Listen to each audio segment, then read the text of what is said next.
What's up, everybody? What's up? What's up? What's up? It's your girl, Lady Chanel Renee, and I am so glad to be here with another video to help you fellas out, and probably some of you ladies too on here. You can watch this and glean a lot of information to help you navigate the world of co-parenting, the world of single parenting, the world of parallel parenting, and even the world of blended families. I want you all to tune in, and I also want you, if you're watching this right now and you love my content already, make sure you're subscribing so that you are notified of all of the new updates and things that I have going on right here on this channel. Looks like you are still tuning in with me. I am, again, your host and your speaker and your coach and your consultant and all of those wonderful things, Lady Chanel Renee, and I am excited that you are here. Today we are talking about why your baby mama doesn't respect you. That is a mic drop, right? Simply because you're probably in a various situations. You may be in a situation where you don't have a structured parenting plan. You may be even in a blended family where the baby mama isn't respecting you, your current girl isn't respecting you, her children aren't respecting you, and I'm going to tell you why. Now, you're probably going to say already, Chanel, I'm doing everything right and they should be respecting me. I need you to tell me what they're doing wrong. This isn't the right video for that. There's probably another video down in my channel somewhere about that, but this is the video about you taking some ownership and really just being honest with yourself. I believe that that is the first step in any process of development, is simply being honest with yourself. Listen, fellas, that's challenging. I'm not going to sit here and tell you that being honest with yourself about your quirks, your mistakes, your flaws is easy. I have to do that with myself as well, and I just have to pray for mercy every single time I see a flaw of mine creep up. So I'm not here to tell you to be perfect. What I am here to tell you is that some of the things I'm going to share with you today is going to allow you to simply be honest with yourself, to give yourself some grace, and then also open up the door of opportunity for you to work on those things and become better at those things. Listen, I'll share this with you all because I hope you know that this is a no judgment zone. Okay, this platform is a no judgment platform. We are all here to get better. But a long time ago, not now, but a long time ago, I used to have a problem with being on time.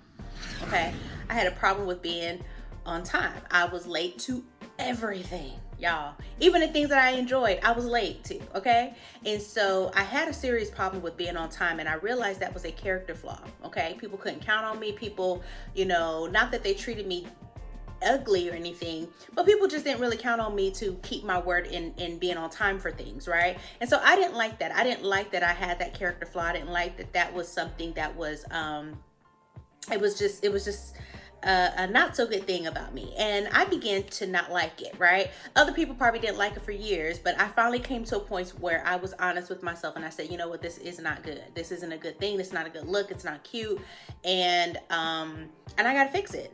Right? And so I was diligent about fixing it. I was diligent about making sure, in fact, if I'm not on time, I'm early. Okay. And that was something that I diligently, I put that as a priority, something I worked on. So if somebody said something to me about it, I didn't get defensive. I wasn't even offended because they were telling the truth, right? So here's the lesson here, you all. When someone is telling you something that they don't like about what you're doing, you need to judge that and evaluate, are they actually telling the truth? Because oftentimes they are telling the truth. Maybe their delivery isn't the best. Maybe they're annoyed and aggravated and frustrated, and so that comes through in their delivery, and you're offended by the delivery and not the actual words that they're saying, because the words that they're saying is true. But I want you to be honest with yourself, and I want you to judge yourself accordingly. Is what they're saying true? Right? Forget the delivery at this point, right? Is what they're saying true? I'm going to share some things with you all to help you to understand why your baby mama doesn't respect you. The first thing is your lack of leadership. I'm going to say that again because I know some of y'all already done got offended. Please don't put your walls up. Take your walls down. Again, this is a no judgment zone, okay? Being a person in leadership, you have to be very honest with yourself. If no one's following you, if no one is trusting you to lead them, that's a problem with your leadership. It's not a problem with them. I'm gonna say that again because y'all in the back are tuning me out right now, and I need you to get this because I want you to change this part in your life. If no one is following you, no one is trusting your leadership, everybody that you deal with have the same issue in terms of leadership, it's your problem.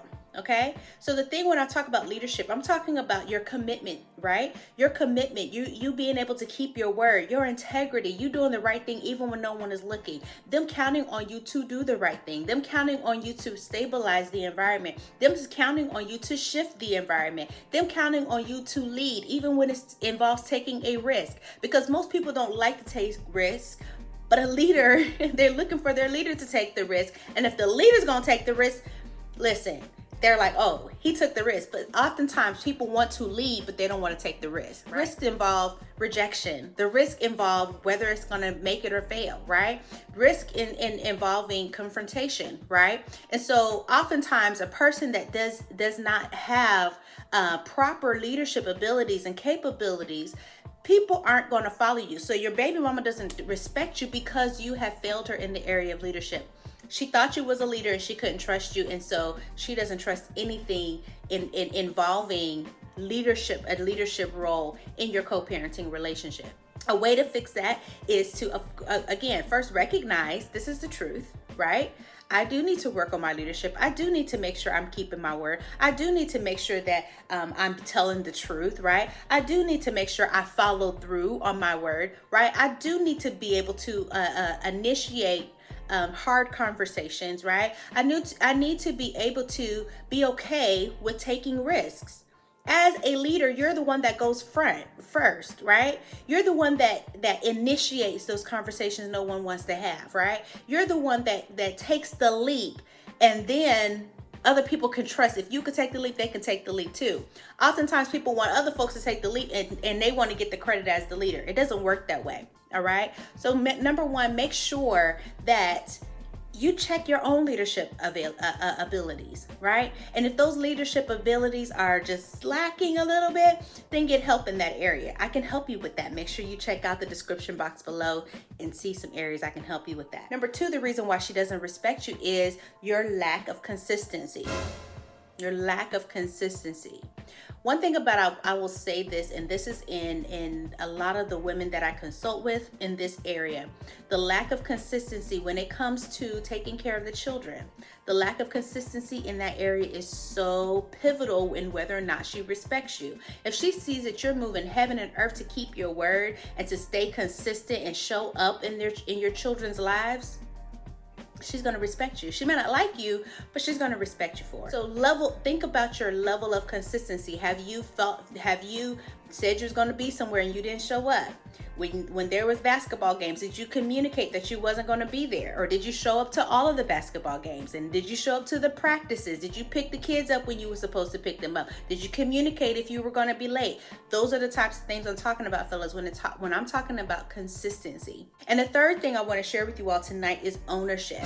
Ownership is so important, especially to a healthy relationship. Having ownership means taking responsibility for the things you are responsible for, the things that you've committed to and you signed up for, right?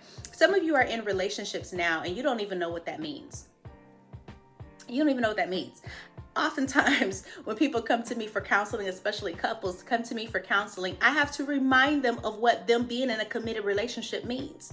Being in a committed relationship means so much, right? And oftentimes many people don't even communicate what that means. It means I'm going to forgive you. It means that if you mess up, I'm going to forgive you because I'm committed to this relationship. Maybe there are some some deal breakers, all of that stuff. I'm sure you all talk about that. But the things that aren't deal breakers, I'm signing up to say I'm going to forgive you over and over and over and over again. Why? Because I need you to forgive me over and over and over again, right? I'm signing up to give you grace. I'm signing up to say, you don't make it, you don't get it right all the time, and I'm okay with that. I'm not leaving you. I'm signing up to not abandon you. I'm signing up to communicate with you. I'm signing up to not be defensive with you when you're trying to have a conversation so that you can get clarity, right? I'm signing up to not be offensive, right? So many things that people sign up for and they have no idea.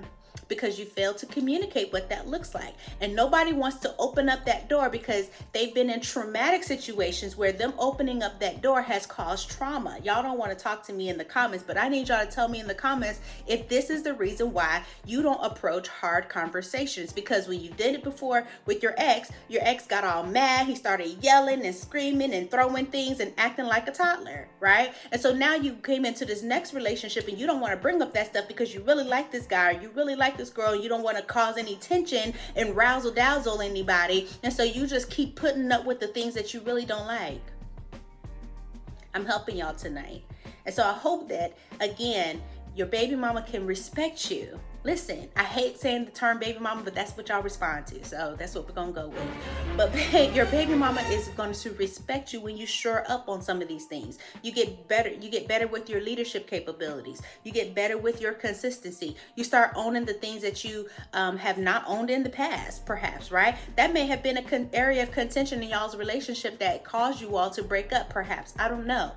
What I do know is that these are three main areas of why people won't respect you, especially the people that you are in relationship with in some way, shape, or form, okay? And if you have not entered into another relationship yet, I want you to really take a look at these three things and get these things together, guys, so that you have a healthy relationship moving forward if you plan to move forward. A woman that meets a man with these three qualities, I mean, there's some more, right? But these are three main, general qualities. When she meets you, listen, the respect is going to be there. And I know, fellas, I heard a lot of y'all talk about how respect is like water for y'all. Yeah, it's like oxygen, right? You need it, okay? And I get it. I absolutely get it because we need some things too as women that are like oxygen for us. So if you want a woman to respect you, make sure you are honest with yourself about these three main categories. Number one, your leadership. Number two, your consistency. And number three, your ownership. Are you owning what you're responsible for? Do you know what you're even responsible for? Can you communicate that? If any of these things are lacking in your life right now, fellas, definitely take a look at some of the videos I have below. Also, definitely take a look at, I have some freebies for you as well down in the description box. Make sure you take a look at those and see what can help you in these areas, all right? I would love to chat with you. Until next time, thank you so much for tuning in, spending some time with me, and I hope that you subscribe to my channel so that you can know when I come back live with some more golden nuggets for you all. It's your girl, Chanel Renee, and I'll see you next time.